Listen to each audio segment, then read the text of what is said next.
Shalom saudara-saudara, Bapak Ibu yang diberkati Tuhan. Sebelum kita merenungkan kebenaran firman Tuhan, mari kita bersekutu dalam doa. Kami memuji, memuliakan, dan mengucap syukur kepada Tuhan karena kasih-Mu yang tetap boleh kami nikmati, rasakan dalam setiap kehidupan kami. Khususnya saat ini Tuhan menuntun, membimbing kami untuk mendengarkan kebenaran Tuhan. Itu merupakan berkat yang dari Tuhan. Ketika kami akan memperdengarkan dan mendengarkan firman-Mu, biarlah hikmat Tuhan melalui pertolongan Roh-Mu yang kudus menolong kami untuk dapat mengerti dan melakukan firman-Mu. Dalam nama Yesus kami berdoa dan bersyukur. Amin. Saudara-saudara, Bapak Ibu yang diberkati Tuhan, firman Tuhan menyapa kita pada saat ini. Mazmur pasal 107 ayat 17 sampai 22. Mazmur pasal 107 ayat 17 sampai 22. Kami akan bacakan kebenaran firman Tuhan bagi kita. Demikianlah firman-Nya. Ada orang-orang menjadi sakit oleh sebab kelakuan mereka yang berdosa, dan disiksa oleh sebab kesalahan-kesalahan mereka. Mereka muak terhadap segala makanan, dan mereka sudah sampai pada pintu gerbang maut. Maka berseru-serulah mereka kepada Tuhan dalam kesesakan mereka, dan diselamatkannya mereka dari kecemasan mereka. Disampaikannya firman-Nya, dan disembuhkannya mereka. Diluputkannya mereka dari liang kubur. Biarlah mereka bersyukur kepada Tuhan karena kasih setia-Nya, karena perbuatan-perbuatannya yang ajaib terhadap anak-anak manusia. Biarlah mereka mempersembahkan korban syukur dan menceritakan pekerjaan-pekerjaannya dengan sorak-sorai. Amin. Bapak Ibu yang diberkati oleh Tuhan, tema firman Tuhan bagi kita pada saat ini, bersyukur karena kasih Tuhan. Bersyukur karena kasih Tuhan. Saudara-saudara, apa yang dilakukan oleh seseorang ketika seseorang itu merasakan berkat, bahkan pertolongan Tuhan? Tentu secara spontan kita katakan pasti dia akan mengucap syukur. Benar. Sebagian orang datang ketika dia merasakan berkat Tuhan mengucap syukur. Tetapi ada juga sebagian orang ketika dia diselamatkan, ditolong, bahkan diberkati Tuhan, dipulihkan Tuhan, dia tidak datang kepada Tuhan mengucap syukur. Dia lupa untuk kembali datang kepada Tuhan, bersyukur dan bersorak-sorai. Tetapi bagi kita yang merasakan kebaikan, pertolongan yang dari Tuhan, tentu bersyukur itu bukan hanya satu kali. Hari ini kita ditolong, jadi hari ini kita bersyukur. Besok kita tidak bersyukur, bukan. Bersyukur kepada Tuhan itu adalah bersyukur yang berulang-ulang. Kenapa berulang-ulang? Karena kita mengingat dan terus bahkan selalu mengingat pertolongan yang pernah Tuhan nyatakan dan pernah kita rasakan dalam kehidupan kita. Jadi orang percaya bukan bersyukur satu hari cukup. Bukan. Setiap hari, setiap saat, dikala kita mengingat segala pertolongan, kebaikan yang Tuhan pernah nyatakan dalam kehidupan kita. Kuncinya apa Bapak Ibu? Mengingat pertolongan dan kebaikan Tuhan. Jangan pernah melupakan, seolah-olah kita amnesia, lupa pernah ditolong Tuhan. Kalau kita terus mengingat, maka teruslah kita datang mengucap syukur kepada Tuhan.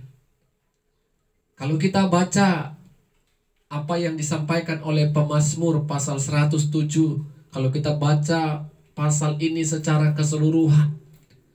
Bagaimana pemazmur merasakan atau melihat dan menyaksikan keadaan dirinya dan keadaan orang-orang di sekitarnya. Bagaimana keadaan yang dirasakan oleh manusia, keadaan yang ada di sekelilingnya ataupun yang dialaminya. Sakit, penyakit, pergumulan, bahkan dosa sekalipun, karena kasih Tuhan, Tuhan menyelamatkan, Tuhan memulihkan, dan Tuhan memberkati. Tuhan menolong dalam situasi apapun yang dirasakan oleh pemazmur. Dia terus mengingat kebaikan dan pertolongan Tuhan. Sehingga dia katakan, dia bersorak-sorai, dia bersyukur dan datang kepada Tuhan dikala dia mengingat setiap pengorbanan kebaikan Tuhan dalam kehidupannya. Kalau kita baca yang menjadi pembahasan kita saat ini, bagaimana pemazmur jelas katakan ada sebagian orang, iya ayat 17, sakit karena mereka adalah orang-orang berdosa. Punya masalah karena mereka adalah orang-orang berdosa. Ya, terkadang Bapak Ibu kalau kita nikmati, gumuli apa yang dikatakan pemazmur ini benar. Terkadang ada penyakit itu karena kita sendiri yang membuatnya. Mungkin kita tidak pandai menjaga kesehatan. Tetapi pemazmur katakan ada juga orang yang sakit itu karena dosa. Ada orang yang punya pergumulan masalah itu karena dosa. Dosa bukan menjadi ketakutan di dunia akhirat, tetapi dosa juga bisa mengancam tubuh jasmani atau kesehatan fisik kita. Itu yang dikatakan pemazmur. Tetapi walaupun demikian pemazmur katakan ketika mereka bergumul dalam sakit dan pergumulannya, ketika mereka datang berdoa, berseru kepada Tuhan, lihat apa yang dikerjakan Tuhan. Tuhan melenyapkan kecemasan mereka. Tuhan menyembuhkan mereka dari firman-Nya. Tuhan memulihkan mereka. Itu membuktikan Bapak Ibu, dosa yang dikerjakan manusia dihapuskan Tuhan. Kasih Tuhan, kasih setia Tuhan sungguh luar biasa. Perbuatan-perbuatannya yang begitu ajaib yang dialami ataupun dirasakan oleh anak-anak manusia. Sehingga pemazmur katakan oleh karena itu datanglah bersyukur kepada Tuhan dengan sorak-sorai dan ceritakanlah segala kebaikan bahkan perbuatan yang pernah dikerjakan Tuhan dalam kehidupan kita. Walaupun sakit penyakit dosa ada di dalam hidup kita, ternyata ketika kita mau menghampiri Tuhan, mau datang kepada Tuhan, Tuhan buka jalan bagi kita semua. Ada keinginan untuk mengakui kesalahan, ada keinginan untuk mengalami perubahan ataupun pertobatan. Apa yang kita renungkan dari kebenaran firman Tuhan saat ini, Bapak Ibu Saudara-saudara? Yang pertama, jangan pernah sekalipun kita orang percaya melupakan segala pertolongan, kebaikan ataupun berkat yang pernah Tuhan berikan kepada kita. Ketika kita tidak melupakan itu dan selalu mengingatnya, perbuatan ajaib, pertolongan Tuhan yang memulihkan keadaan kita selalu terngiang dalam benak pikiran kita, maka kita akan selalu mengingat kasih Tuhan. Semua orang pasti, Bapak Ibu, yang kurang pahamnya kita merasakan dan mengucapkan pertolongan yang Tuhan berikan dalam kehidupan kita. Semua orang pernah merasakan berkat Tuhan. Dan poin yang kedua, Bapak Ibu Saudara-saudara,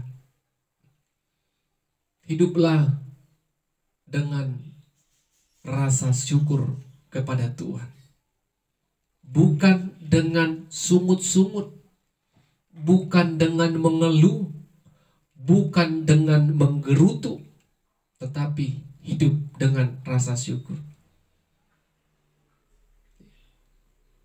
Dikala kita punya pergumulan saat ini, ingat Tuhan pernah menolong kita. Tuhan pernah memulihkan kita, sehingga kita datang bersyukur kepada Tuhan. Dan ketika kita sudah ditolong, pernah ditolong, maka saksikanlah itu, ceritakanlah itu kepada orang-orang yang haus akan kebaikan Tuhan, haus akan berkat Tuhan. Sehingga orang yang mendengarkan kesaksian kita, cerita kita, boleh diberkati, boleh memiliki semangat. Dan selain kita hidup dalam syukur dan menceritakan kebaikan Tuhan, pemazmur juga katakan, berikanlah korban syukur. Banyak hal yang harus kita berikan kepada Tuhan. Diri kita, hati kita, untuk melayani Tuhan, memuliakan Tuhan, dan berkat yang Tuhan berikan kepada kita. Mari Bapak Ibu yang diberkati Tuhan, semua kita pasti pernah merasakan berkat Tuhan. Untuk itu, hiduplah dengan rasa syukur karena kita merasakan kasih Tuhan. Amin. Kita berdoa. Terima kasih buat firman-Mu ya Tuhan yang sudah kami perdengarkan dan dengarkan.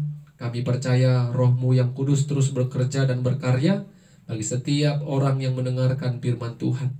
Dalam nama Yesus kami berdoa dan bersyukur. Amin. Shalom. Tuhan Yesus memberkati kita semua. Shalom Bapak Ibu, saudara-saudara yang diberkati oleh Tuhan. Sebelum kita merenungkan, mendengarkan kebenaran firman Tuhan, mari kita bersatu di dalam doa. Segala puji syukur, hormat, kemuliaan kami sampaikan kepadamu ya Tuhan.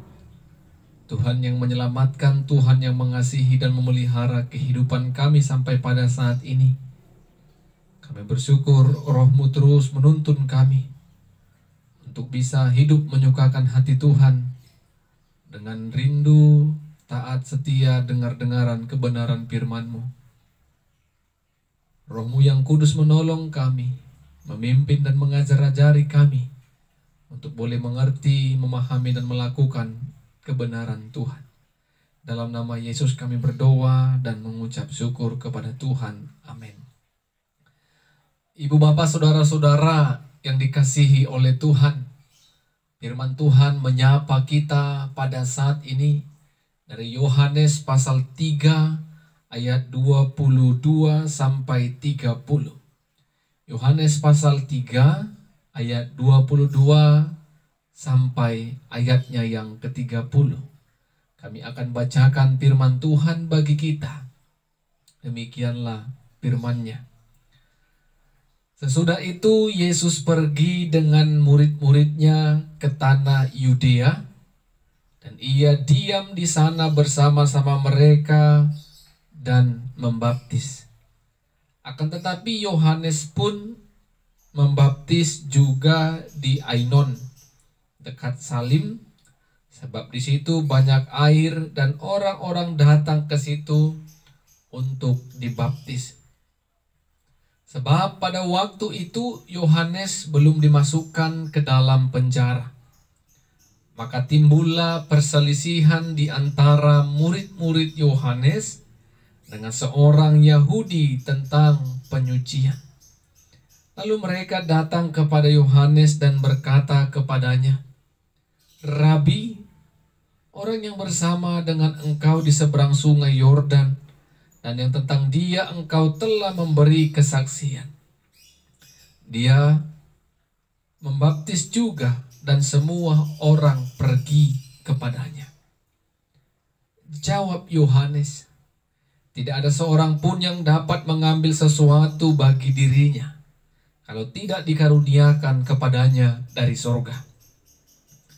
Kamu sendiri dapat memberi kesaksian bahwa aku telah berkata, aku bukan Mesias, tapi aku diutus untuk mendahuluinya. Yang empunya mempelai perempuan ialah mempelai laki-laki. Tetapi sahabat mempelai laki-laki yang berdiri dekat dia dan yang mendengarkannya sangat bersuka cita mendengar suara mempelai laki-laki itu. Itulah sukacitaku. Dan sekarang sukacitaku itu penuh. Ia harus makin besar, tetapi aku harus makin kecil. Amin. Bapak, Ibu, saudara-saudara yang diberkati oleh kebenaran firman Tuhan. Tema kebenaran firman Tuhan bagi kita pada saat ini, Yesus harus makin besar, tetapi aku harus makin kecil. Yesus harus makin besar, tetapi aku harus makin kecil. Bapak Ibu yang diberkati oleh Tuhan, sering kita melihat, bertemu, atau menjumpai orang-orang yang hidupnya haus akan pujian, haus akan sanjungan. Terlebih ketika hidupnya melakukan hal yang baik menurutnya, dia akan coba apa yang dia lakukan itu dibandingkannya dengan orang-orang yang ada di sekitarnya. Dalam artian dia mau katakan pekerjaannya itu lebih baik, pekerjaannya itu lebih bagus dari orang-orang yang ada di sekitarnya. Bahkan ada orang yang sampai menjatuhkan, menjelekkan orang lain agar namanya itu harum, agar namanya itu terkesan dalam kehidupan orang lain. Bapak Ibu yang diberkati oleh Tuhan, semua itu dia lakukan, dia kerjakan demi sebuah pujian dan sanjungan oleh orang lain. Dia tega membuat nama orang lain buruk, jelek, yang penting namanya muncul ke permukaan. Bahkan Bapak Ibu yang diberkati Tuhan, ada juga sebagian pelayan-pelayan gereja yang melayani di gereja. Tanda kutip sebagian, bukan semua pelayan, yang mau melayani, tetapi ketika dia melakukan pelayanan sering terkesan sombong, angkuh, bahkan menonjolkan dirinya dibandingkan dengan teman-teman sepelayanannya. Merasa kalau dirinya yang paling hebat, paling berkuasa. Sehingga ini yang menjadi tantangan dalam setiap kehidupan pelayanan. Ketika kita melayani merasa paling hebat, paling super, punya power, yang sering kita kerjakan adalah menunjukkan keakuan kita. Padahal Bapak Ibu yang diberkati Tuhan, kalau itu yang terjadi, kita harus koreksi diri kita masing-masing. Ketika kita ditetapkan, dipilih melayani Tuhan, maka yang menjadi pusat perhatian, pusat pemberitaan di dalam pelayanan dan aspek kehidupan kita, tentu Tuhanlah. Tuhan yang mau kita beritakan, Tuhan yang mau kita saksikan, Tuhan yang mau kita agungkan dan muliakan, bukan diri kita. Seolah-olah dia punya kemampuan pelayanan yang hebat. Di segala bidang dia mampu. Sehingga orang-orang yang menurut akal sehatnya, pikirannya di bawahnya, maka semua orang akan memberikan puji-pujian, sanjungan kepada pelayan yang akan terlihat baik dari teman-temannya. Bapak Ibu yang diberkati Tuhan, itulah yang mau kita renungkan, gumulkan dari tema ini. Yesus harus makin besar, tapi aku harus makin kecil. Itu yang dikatakan oleh Yohanes Pembaptis pada teks ini, Bapak Ibu yang diberkati Tuhan. Ketika Yohanes diutus Allah untuk menjadi saksi, ketika Yohanes sudah membaptis Yesus di sungai Yordan, pelayanan berlanjut. Yesus membaptis banyak orang juga. Dan pada saat itu Yohanes juga membaptis karena dia belum masuk penjara. Tetapi dengan Yesus membaptis setiap orang yang datang kepadanya, terjadi perselisihan antara murid-murid Yohanes dan orang Yahudi. Mereka datang kepada Yohanes mengatakan, "Rabi, Yesus yang engkau saksikan itu, Yesus yang engkau baptis itu, dia juga membaptis." Ya, Bapak Ibu yang diberkati Tuhan, mereka datang kepada Yohanes seolah-olah mau katakan, seharusnya namamulah yang lebih dikenal, engkaulah yang harus dicari oleh orang banyak. Karena kesaksianmu itu, Yesus mulai dicari orang. Yesus mulai dipercayai orang. Seharusnya Yohaneslah yang menjadi pusat perhatian. Yohaneslah yang mempunyai nama yang besar. Karena kesaksiannya itu. Karena dirinya lah juga yang membaptis Yesus sebagai anak Allah. Tetapi apa yang dikatakan Yohanes kepada mereka yang datang kepada dirinya, Bapak Ibu? Tidak ada seorang pun yang dapat menghalang-halangi. Karena itu semua telah dikaruniakan Allah kepada Yesus dari surga. Jadi Bapak Ibu yang diberkati Tuhan, semua itu adalah pekerjaan Roh Tuhan. Jadi bagi Yohanes, kalau orang banyak lebih mendengar apa yang disaksikan, apa yang disampaikan oleh Yesus, karena itulah tujuan utama kesaksian dari Yohanes itu sendiri. Yohanes hanya diutus Allah untuk mempersiapkan jalan bagi Yesus.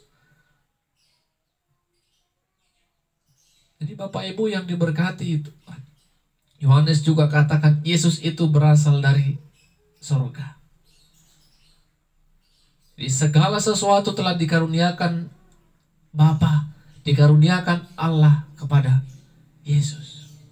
Jadi tidak ada perlu rasa iri,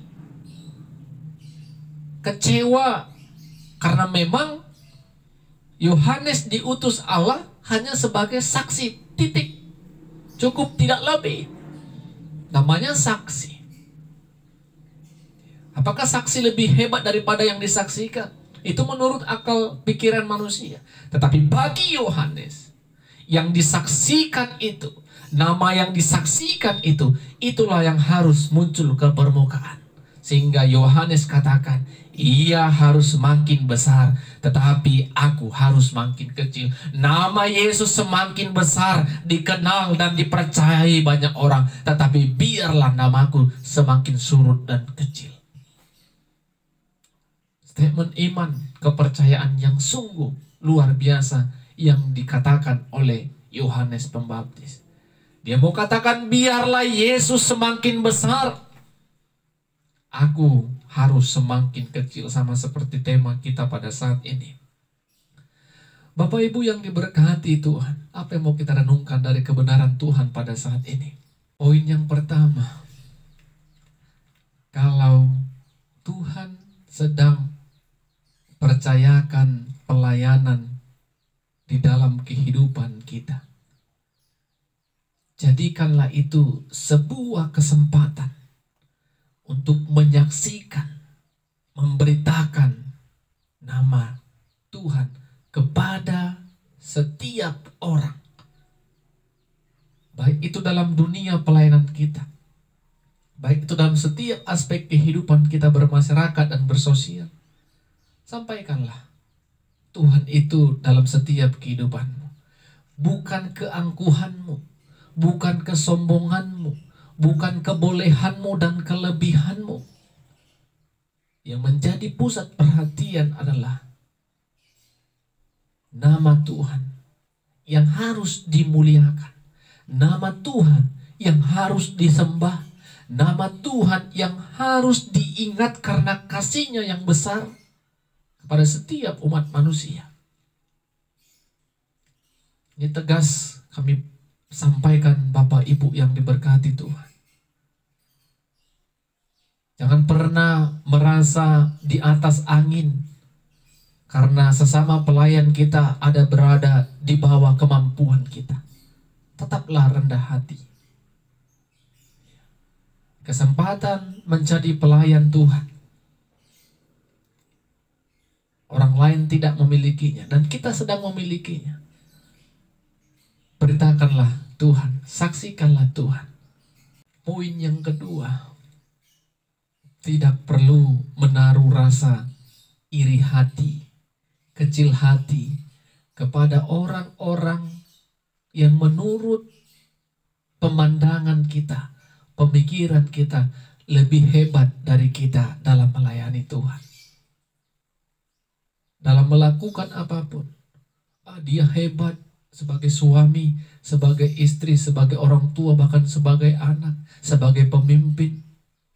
Kita kecil hati, apalagi menaruh iri hati. Yang terpenting Bapak Ibu yang diberkati Tuhan, walaupun yang kita kerjakan tidak sehebat mereka yang mengerjakannya, ingatlah, kita sedang melayani Tuhan, menyenangkan hati Tuhan, menyukakan hati Tuhan. Kita tidak penting nama kita dikenal oleh dunia, tetapi nama Tuhanlah yang menjadi pusat pemberitaan kita. Nama Tuhanlah yang mau kita saksikan. Kalau Tuhan senang, kecil pun pelayanan kita, kecil pun tanggung jawab yang sedang Tuhan percayakan bagi kita, itu kita kerjakan dengan taat dan setia. Nama Tuhan dipermuliakan. Dan poin yang terakhir, Ibu Bapak, Saudara-saudara, tidak ada masalah bagi kita ketika kita melakukan tanggung jawab dalam keluarga, pekerjaan, sosial, masyarakat, terlebih dalam pelayanan.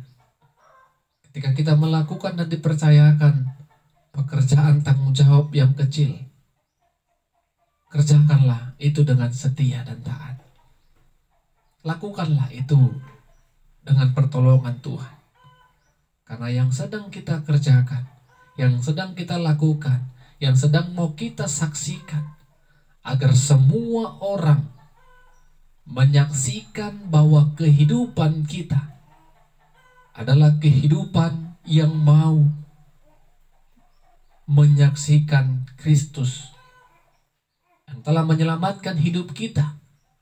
Kita menjadi teladan karena Kristus juga memberikan teladan bagi kita. Sebaliknya kita harus bergerak, memberikan teladan, bertumbuh dan berbuah. Jangan kecil hati, jangan kecewa, jangan mempersalahkan dirimu karena kita tidak punya kebolehan, kelebihan dari orang lain. Kerjakanlah. Setiap orang mempunyai potensi yang baik yang telah dianugerahkan Tuhan dalam kehidupan kita. Kita kembangkan. Tapi ingatlah, ketika potensi itu mulai berkembang, tetaplah rendah hati. Tetaplah saksikan, beritakan Tuhan dalam hidupmu. Amin, kita berdoa. Terima kasih Tuhan buat kebaikan dan kemurahan Tuhan bagi kami. Kami boleh belajar dari kebenaran firman Tuhan. Kami diingatkan terlebih dalam dunia pelayanan. Harus kami saksikan Kristus sebagai Tuhan dan Juru Selamat kami.